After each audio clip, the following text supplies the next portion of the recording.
Bueno, hermanos, les invito a abrir la palabra en el Salmo 62. El Salmo 62, empezamos con el versículo 1. El título, por lo menos acá me dice Dios, el único refugio. Salmo 62, versículo número 1. Dice así: en Dios solamente está callada mi alma, acallada, calmada, apaciguada, ¿no? Que nuestra alma únicamente, solamente la puede calmar el Señor, ¿no? De Él viene mi salvación. Él solamente es mi roca y mi salvación. Es mi refugio, no resbalaré mucho. Vayamos ahora al versículo 5, nos salteamos un par de versículos. Dice: alma mía, en Dios solamente reposa, porque de Él es mi esperanza. Él solamente es mi roca y mi salvación. Es mi refugio, no resbalaré. En Dios está mi salvación y mi gloria. En Dios mi roca fuerte y mi refugio. Esperad, versículo 8, esperad en Él todo el tiempo, oh pueblos, derramad delante de Él vuestro corazón. Dios es nuestro refugio. Y hermanos, me llamó la atención un poco esta palabra que se repetía, que es la palabra solamente, ¿no? Y pensaba en que nuestra esperanza, nuestro apoyo, tiene que estar solamente en Dios. Que no sea un apoyo compartido, que no sea, bueno, en Dios y bueno, en mi trabajo, en esto, en lo otro. No. Estemos esperanzados únicamente en Dios, porque es el único que no nos puede fallar nunca, ¿no? Es el único que nos puede calmar nuestra alma, que nos puede dar esa paz verdadera, esa paz interior que no la podemos cambiar por nada, porque es increíble, ¿no? Es el único que nos dio la salvación, esa salvación real, esa salvación eterna, no una salvación que podemos sentir y después se va, no. Es una salvación eterna que ya nos la da del momento que aceptamos a Cristo, ¿no? Él solamente es nuestro refugio, ¿no? Y esperemos en Él, ¿no? Y que en esta mañana, hermanos, podamos solamente pensar en nuestro Señor, pensar solamente en Dios, poner los pensamientos únicamente en Dios, especialmente esta mañana, pero practiquémoslo todos los días de nuestra vida y realmente el Señor nos va a bendecir, ¿no? Pero que en esta mañana podamos solamente adorar a nuestro único Salvador, adorar a nuestro Dios y Padre. Amén. Bueno, hermanos, oremos. Señor Padre Celestial, te queremos agradecer por esta mañana, Señor, pedirte que estemos en espíritu, Señor, para adorarte en espíritu en verdad, Padre. Señor, agradecerte porque nos diste la salvación eterna, Señor. Agradecerte porque sos nuestra roca, nuestro refugio, papá. Señor, gracias porque mandaste a Jesucristo, demostraste tu amor mandando a Jesucristo para morir por nuestros pecados. Gracias porque te obedeció en todo momento, siguió tu voluntad, Padre. Gracias porque derramó esa sangre, Señor, en la cruz del Calvario, Señor, que nos limpió de todos nuestros pecados. Gracias por esa esperanza viva de que Jesucristo nos va a venir a buscar. Señor, te pedimos que nos ayudes en esta mañana a adorarte únicamente a vos, que sos nuestra única salvación, nuestra única esperanza, Padre. Solamente a vos, Señor. Ayúdanos, Señor, y te lo pedimos en el nombre de Cristo Jesús. Amén. Amén.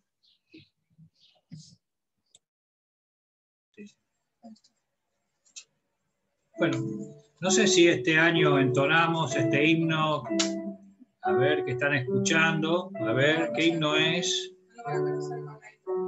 ¿Cuál es? A ver. El 123. Tú dejaste tu trono y corona por mí al venir a Belén a nacer. No sé si lo hemos cantado en las reuniones de Navidad, previa a Navidad, en la cena. Yo creo que no, ¿no? Pues tiene la música y la letra apropiada para esta fecha de Navidad. 123. Tú dejaste tu trono y corona por mí al venir a Belén a nacer. Mas a ti no fue dado el entrar al mesón, y en pesebre te hicieron yacer.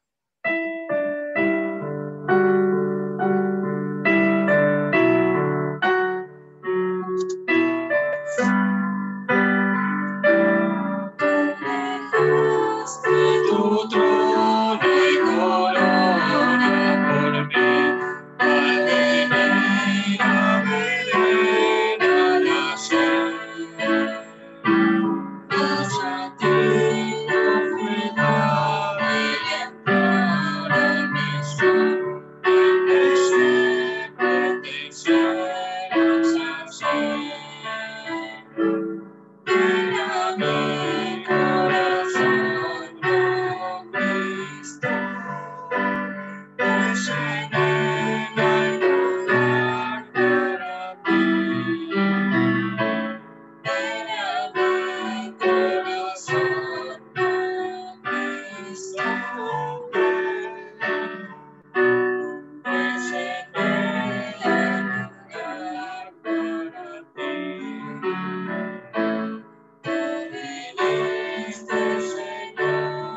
Vas vos, Pedro.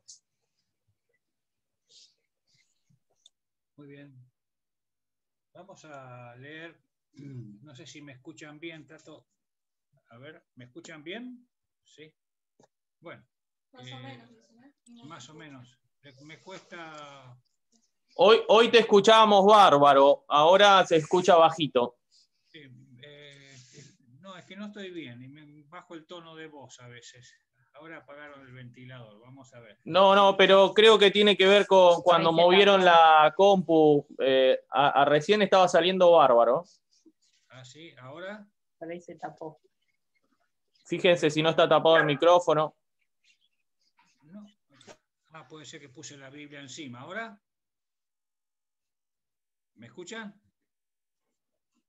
Bajito. Se escucha, pero bajito.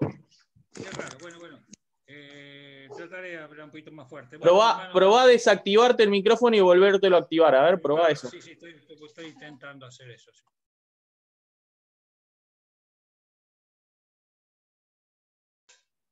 Ahora, ¿cómo está? Más o menos. Juli. Mejoró un poquito, pero bueno. De última subamos nosotros los auriculares. Bueno, quería leer ustedes saben que hay un capítulo que es revelador en el Nuevo Testamento, que suelo leerlo seguido porque realmente tiene mucha esperanza este capítulo, porque justamente es la esperanza de los creyentes de todos los tiempos, y es la resurrección. Capítulo 15 de 1 Corintios. 1 Corintios capítulo 15. Es uno de los capítulos más extensos sobre la resurrección. Aquí se explica tanto la resurrección del Señor Jesucristo como la de los creyentes. La resurrección del Señor Jesucristo se relata en los evangelios. Y la resurrección de los creyentes en los evangelios es una promesa. Y acá, en capítulo 15 de 1 Corintios, explica cómo se realizará esa esperanza que está prometida en los evangelios. Así que vamos a leer los 10 primeros versículos. Y además os declaro, hermanos, el evangelio que os he predicado, el cual también recibisteis, en el cual también perseveráis, por el cual asimismo, si retenéis la palabra que os he predicado, sois salvos.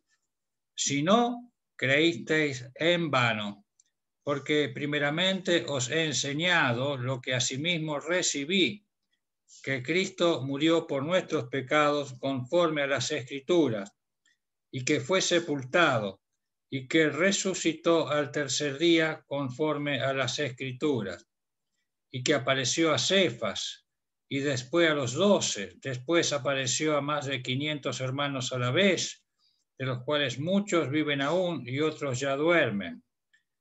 Después apareció a Jacobo, después a todos los demás, a todos los apóstoles. Y al último de todos, como un abortivo, me apareció a mí, porque soy el más pequeño de los apóstoles, que no soy digno de ser llamado apóstol, porque perseguí a la iglesia de Dios.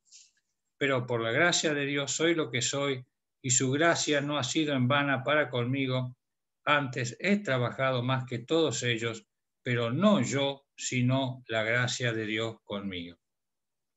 Bueno, como habíamos dicho, es la porción más extensa que nos habla respecto al tema de la resurrección. Y Pablo está acá confirmando las evidencias de la resurrección. Y lo hace a través de testigos oculares que todavía vivían. A muchos de ellos se supone que había más de 500, ya en la época que Pablo escribió esto, había todavía más de 500 hermanos que habían visto al Señor resucitado. Así que no solamente el Señor apareció a los 12 y al grupo de mujeres que estaban en el aposento alto. El Señor estuvo más de 40 días, tuvo 40 días manifestándose a los suyos. Y bueno, en esa época que Pablo escribía, él consideraba que ya había más de 500 todavía que vivían y habían visto al Señor resucitado. Así que era una evidencia muy grande. Ustedes saben que la resurrección es la esperanza y la expectativa de la iglesia. Nosotros hemos quizás tratado el tema sobre los galardones o los premios que el Señor nos dará, estando en el tribunal de Cristo, pero en cierta medida esa no es la esperanza más gloriosa para nosotros. La esperanza más gloriosa para nosotros es la resurrección y la transformación del cuerpo, para ser glorificado y ser semejantes a la del Señor Jesucristo y estar con Él. Así que nuestra resurrección, nuestra transformación de nuestros cuerpos para los que vivamos, es la esperanza y la expectativa de los creyentes. Por eso Pablo, después de expresar la importancia del Evangelio que él ya les había hablado a los corintios, porque estas cosas que está escrita ya Pablo se las había enseñado oralmente, pero como solemos decir, había maestros agnósticos o falsos maestros que cuando Pablo se iba comenzaban a enseñar otra cosa, decir que Pablo estaba equivocado. O sin decir quizás que Pablo estaba equivocado, le enseñaban otras cosas. Entonces, las personas comenzaban a dudar, que esa es la artimaña del enemigo, ¿no? Hacer dudar respecto a lo que habían aprendido. Por eso dice Pablo en el versículo 2, por el cual, asimismo, si retenéis la palabra que os he predicado, sois salvos. Si no, creísteis en vano. ¿En qué sentido? Que si ustedes no consideran la resurrección de Cristo, ¿saben una cosa? No son salvos. Y esto yo lo he comprobado con una persona, he conocido personas que creen en Dios, que hablan de Dios, que saben que Dios creó los cielos, la tierra. Conocí a un señor, don Rubén, que él era hijo de pastor metodista. Era un hombre que conocía la Biblia muchísimo, la había aprendido en su casa enormemente, muy bien.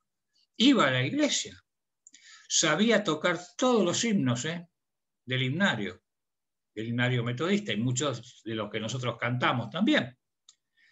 Pero él negaba que Jesús había resucitado, porque eso es imposible. La hija, una señora creyente, tenía gran angustia, porque sabía que su papá no era salvo porque él negaba la resurrección. O sea que se puede creer en Dios, se puede creer en el Señor Jesús, su venida a esta tierra, pero si no se cree en la resurrección, es similar a no creer en la venida del Señor de forma virginal, tal como se expresa en los evangelios. O sea, ambas cosas son negadas por algunos, por los que le llaman críticos de la Biblia, por los que le llaman modernistas. ¿Y qué pasa? Es una creencia en vano. Los que creen en Jesús, los que creen en Dios y no creen esto es en vano, no sirve para nada, porque no sirve para la salvación. Es como los ángeles caídos, como los demonios. Creen en Dios, saben de Dios, pero no le aman. Entonces, la resurrección lo que produce es un cambio tremendo en la vida de una persona. Una persona que cree en Dios, que cree en el Señor Jesús, pero no le acepta como su Salvador y no reconoce la resurrección del Señor, no tiene cambio en su vida. Y ustedes saben qué cambio, a quiénes cambió, quiénes fueron los primeros que cambiaron después que el Señor Jesús resucitó. ¿Quiénes fueron los que cambiaron? Los discípulos. Los discípulos no eran lo mismo antes que el Señor resucitara que después. Es más, los hermanos carnales del Señor Jesús, los hijos de María y José, se convirtieron y cambiaron sus vidas después que vieron a su medio hermano resucitado. Entonces ahí se mostró la evidencia y ellos se convirtieron allí. Se convirtieron allí. Es una escena muy similar a la de José, el hijo de Jacob, cuando se presenta en Egipto a los 12 hermanos. ¿Recuerdan ustedes la historia de José? Allí en Egipto, cuando el padre lo envía a Egipto. Bueno, y José se da a conocer. Bueno, los hermanos de José sabían que habían hecho mal, sabían todas las cosas de las promesas de Dios, sabían de todo, pero cuando se mostró José que él estaba vivo, bueno, es muy similar cuando el Señor Jesús se mostró a sus discípulos. Sus vidas cambiaron, tanto así que uno de los hermanos del Señor, Jacobo, fue cabeza de la iglesia primitiva o primigenia. Fue cabeza, fue uno de los mentores, por así decirlo, los que dirigían y recibían la dirección del Espíritu de Dios y guiaba a los hermanos. Así que la transformación de una persona se realiza cuando recibe a Jesucristo y reconoce sus pecados, pero al mismo tiempo sabe que Él resucitó. La resurrección es, pues, la muestra de que Él no solamente era un hombre, sino que era Dios. Porque dice la Biblia que Él fue semejante a los hombres, no era igual, era semejante.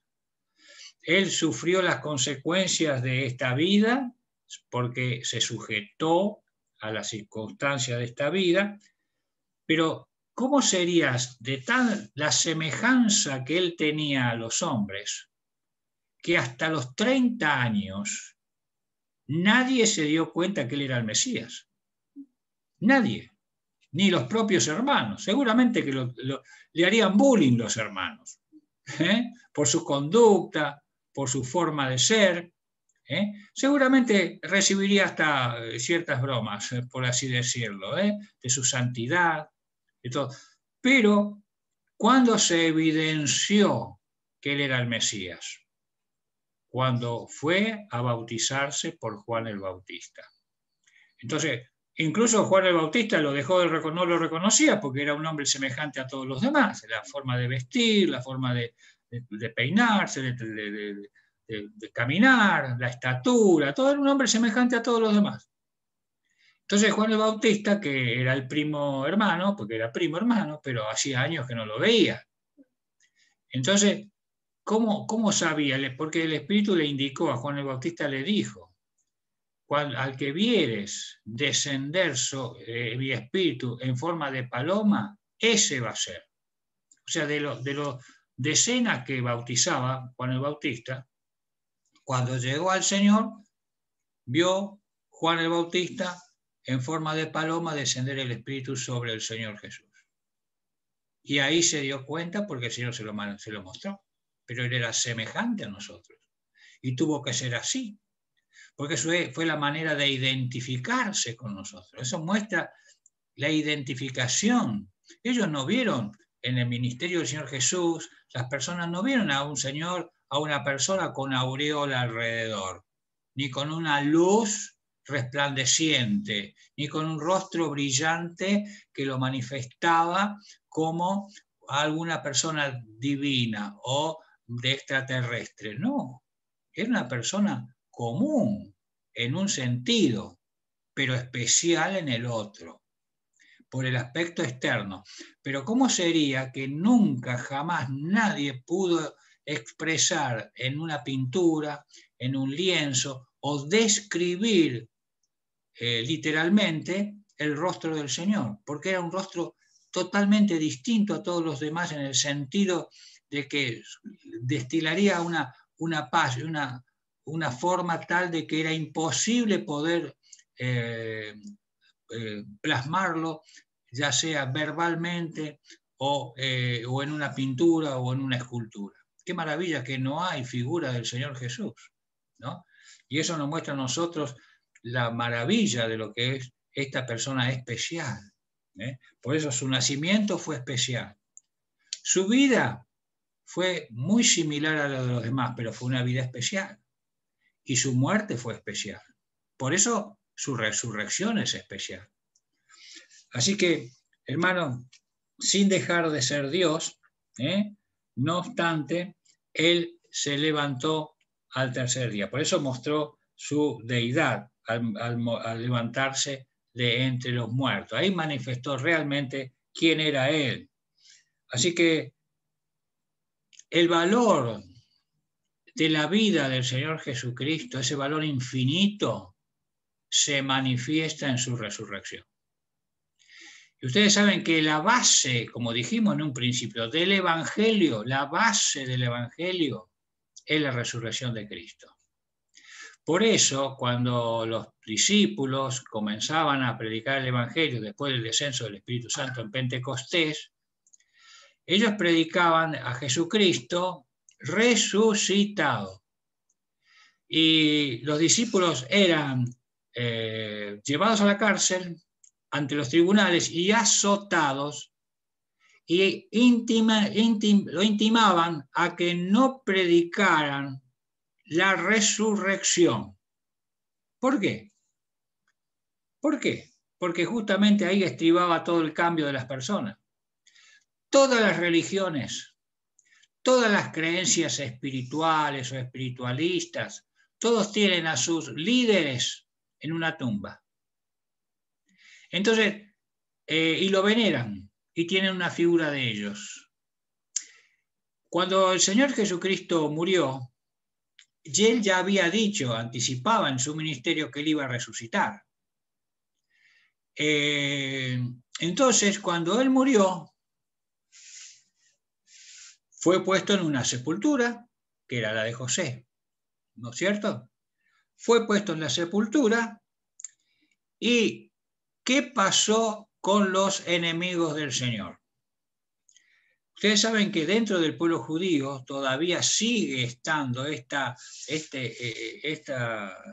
corillo de que al Señor Jesús lo robaron los enemigos del Señor, se llevaron el cuerpo. Pero hay otro grupo que dice que no, fueron los amigos de él que se llevaron el cuerpo. ¿Por qué? Porque dice, porque los enemigos se llevaron el cuerpo porque sabían que todas las religiones iban y veneraban a sus líderes en sus tumbas. Entonces, si estaba el cuerpo del Señor allí, iban a ir para venerarlo y para adorarlo allí. Entonces, dicen, los enemigos se robaron el cuerpo. Y otros dicen, no, fueron los amigos, porque como él dijo que iba a resucitar, entonces los amigos, para que crean que él resucitó, lo robaban, el cuerpo.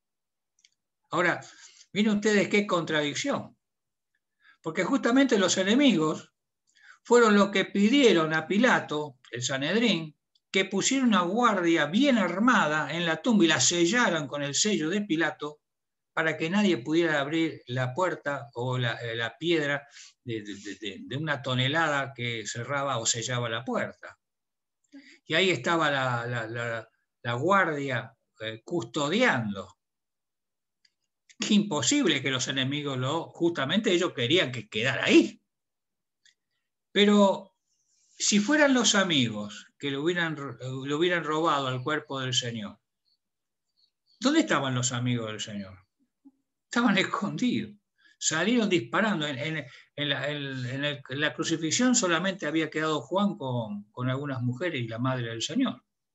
Porque todos salieron disparando porque sabían que lo iban a perseguir. Pensaban ellos, no, acá nos persiguen, nos van a matar a todos juntos.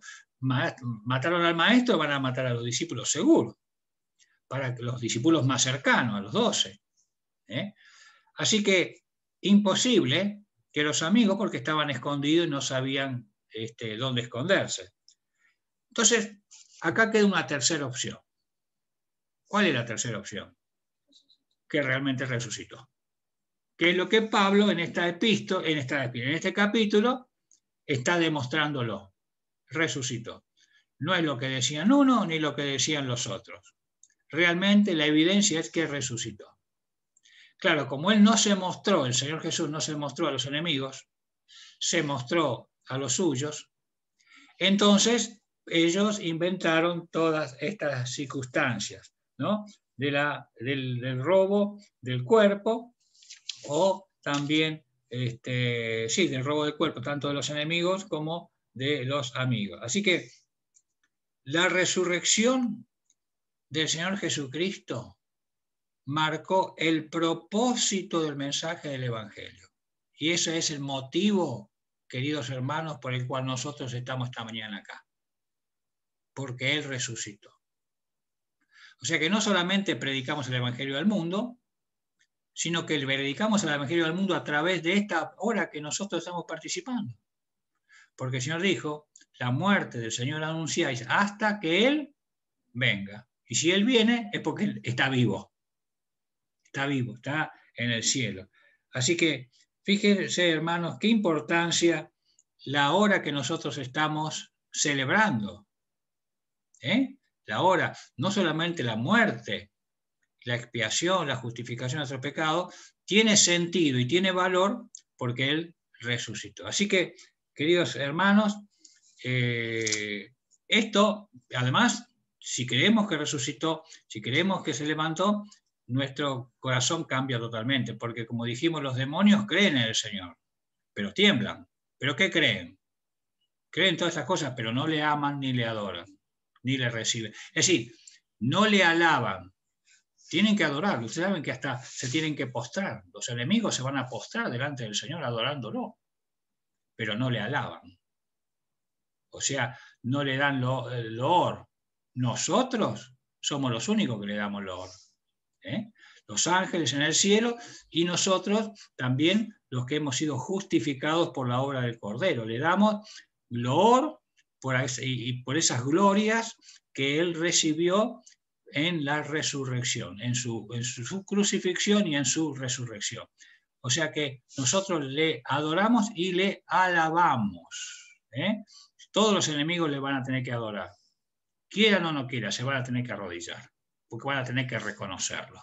Cuando el Señor venga en su gloria, dice que va a gobernar con vara de hierro y van a hacerle caso y le van a tener que adorar. Pero nosotros le alabamos en forma voluntaria, la alabanza es de forma voluntaria, porque es una transformación de corazón, es algo que el Señor puso en nuestra vida y le damos gloria y le damos honra, con los defectos, con las virtudes que tengamos, aún con las dudas que a veces que podamos tener, pero le alabamos. Y eso es lo que en esta mañana hemos venido a hacer. Que el Señor nos bendiga en este día. Oremos. Padre Celestial, te damos las gracias, Padre, porque podemos estar en esta mañana alrededor de estos símbolos, pensando el sacrificio que hizo Cristo al morir en la cruz por nosotros, pero también celebrando de que al tercer día le resucitaste de los muertos. Padre, adoramos a un Salvador vivo, a un Salvador que está abogando a tu diestra por nosotros, Padre, que cada vez que metemos la pata y hacemos cosas que no están bien, Padre, vos nos mirás a través de la sangre de Cristo que nos limpia todo pecado una vez y para siempre. Por eso, gracias por nuestro Salvador, gracias por su sangre preciosa derramada en la cruz. Gracias, Padre, te damos porque en esta hora tenemos solamente, como decíamos al principio, solamente la mente puesta en Cristo, Padre. Ahora, al participar de este pan, símbolo de su cuerpo, y de este vino, símbolo de su sangre preciosa, lo podamos hacer de esta manera, reflexionando, adorando y alabando tu santa persona. Padre, te damos gracias en el nombre del Señor Jesús. Amén. Amén.